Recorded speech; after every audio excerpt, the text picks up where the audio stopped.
Salut les disciples. Aujourd'hui, je voudrais vous parler de Tony Yoka, qui a fait son premier combat professionnel contre Travis Clark.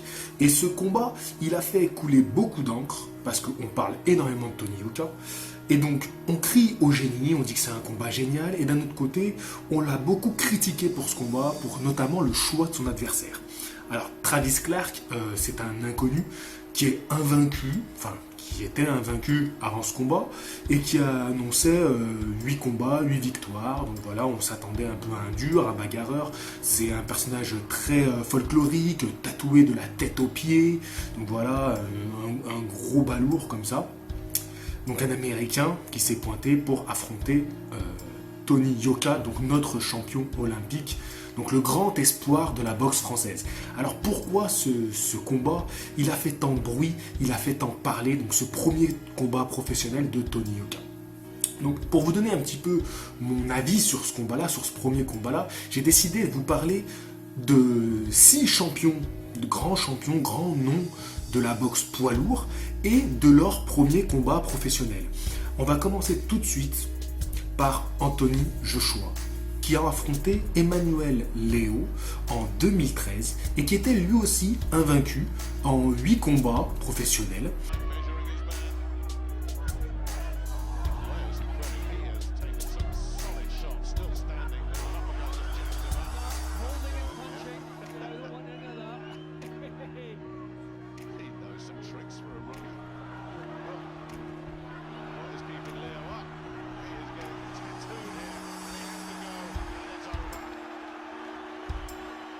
Et après ce combat-là, il faut savoir que son adversaire n'a plus jamais combattu. C'était son dernier combat professionnel.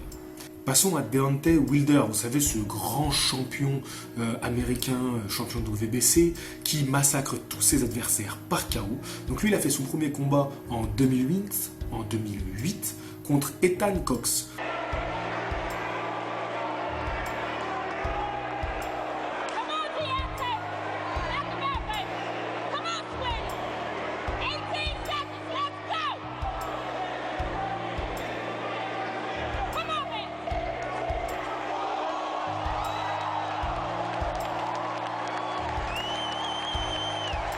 Son adversaire affichait 2 victoires, 2 défaites et un seul nul.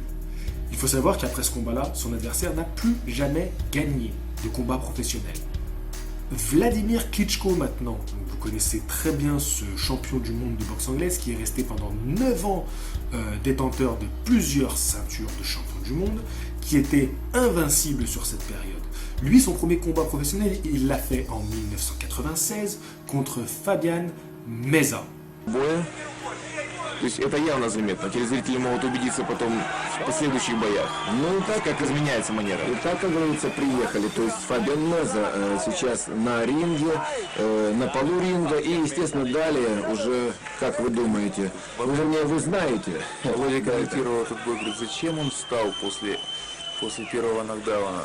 Конечно, так глубоко он нырнул, так сказать, уплывал. И вот не нужно было, действительно. Ну а что делать? Это бокс. Son adversaire annonçait 4 victoires, 1 défaite et 1 nul. Lui aussi, après ce combat-là, n'a plus jamais connu la victoire professionnelle. En 1989 maintenant, Lennox Lewis rencontre Al Malcolm.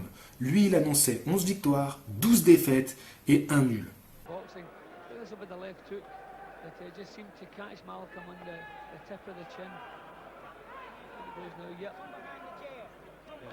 That's champion-style punch like that. He was really laying into that one. Out for the second then.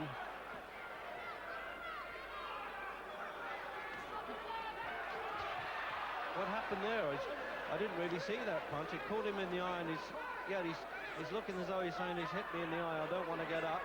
And referee Francis is going to count him out, I suspect. Il faut savoir qu'après ce combat contre Lennox Lewis, sur 9 combats, il en aura gagné un seul. L'immense Mike Tyson maintenant. Mike Tyson, en 1985, il fait son premier combat professionnel. Il est tout jeune. Il a à peine 18 ans. Et il rencontre Hector Mercedes. Hector Mercedes, lui, annonce un palmarès de 3 défaites. 3 défaites. Voilà, c'est son palmarès quand il affronte Mike Tyson. Mike Tyson le massacre en un petit round.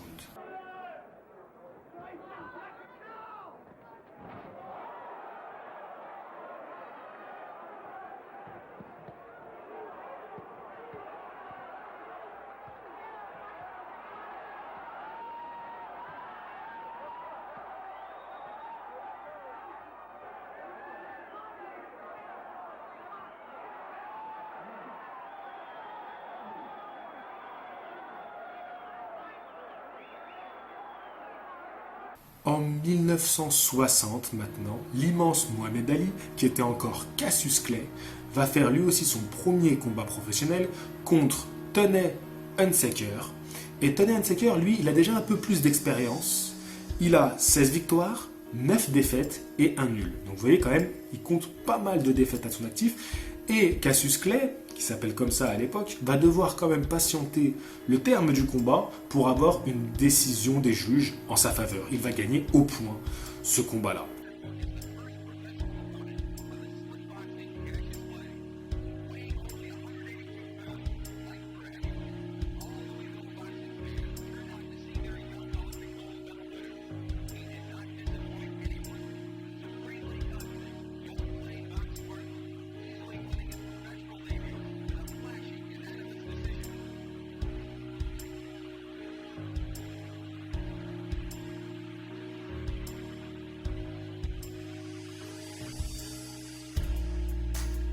Donc si j'ai voulu revenir un petit peu sur différents champions du monde, c'est pour vous montrer que les premiers combats professionnels, on ne peut pas se baser dessus pour juger de la valeur d'un champion. On ne peut pas se baser sur ça. Donc souvent ces combats-là, ils passent un peu dans l'oubliette de l'histoire. C'est le temps pour un boxeur de se faire, de monter doucement les échelons et en règle générale, le temps de se faire un nom. Mike Tyson, il est l'exemple parfait d'un boxeur qui s'est fait un nom avec le temps et à force de mettre des gars KO. Pareil pour Deontay Wilder, c'est à force de mettre des gars KO qu'il s'est fait un nom. Le problème de Tony Yoka, c'est qu'il est déjà un nom, alors qu'il n'avait même pas encore mis les pieds sur un ring en tant que professionnel. Il était déjà hyper connu en France, c'était déjà une star. Et notre souci, et le souci de Canal+, c'est qu'ils l'ont mis en tête d'affiche. C'est-à-dire que les spectateurs viennent pour voir Tony Yoka. Ils viennent pour voir son combat. Et forcément, ils ne vont pas lui mettre face à lui un très grand champion, un très grand combattant, quelqu'un d'expérimenté, parce que Tony Yoka, il est jeune et il ne va pas se brûler les ailes. Ça serait bête de sa part. Être boxeur, c'est un métier. Et il faut bien qu'il gagne sa vie avec ça. Donc il faut qu'il fasse le métier. Et il va monter, et d'ici 3-4 ans, il aura une vraie chance mondiale. Et un peu avant ça, on risque de le voir faire des combats de plus haute envergure, par exemple contre un Johan Duhaupas, contre un Carlos Takam, qui pourraient être de très beaux combats en France et des affiches franco-françaises. Je donne des exemples comme ça parce que d'ici peut-être 3 ans ou 2 ans, il y aura peut-être d'autres noms contre qui on aura envie de le voir. Mais ce sera des combats plus intéressants, c'est un exemple que je donne. Pour l'instant, les 10-15 premiers combats qu'il va faire seront contre, malheureusement, des gars pas tip-top, pas de haut rang mondial. Et c'est tout à fait normal. C'est tout à fait normal qu'il fasse ça. Le seul boxeur qui est l'exception à la règle, qui a tout de suite eu un championnat du monde, enfin au bout de son deuxième combat, c'est Lomachenko. Lomachenko qui est un prodige et qui avait une carrière immense avant ça en tant qu'amateur, mais immense. Et on ne peut pas comparer un autre boxeur à Lomachenko. Lomachenko est vraiment exceptionnel. Au bout de 2 combats, il est tenté déjà un titre mondial. Donc voilà, c'est l'exception qui confirme la règle. Donc on ne peut pas jeter la pierre à Tony Yoka.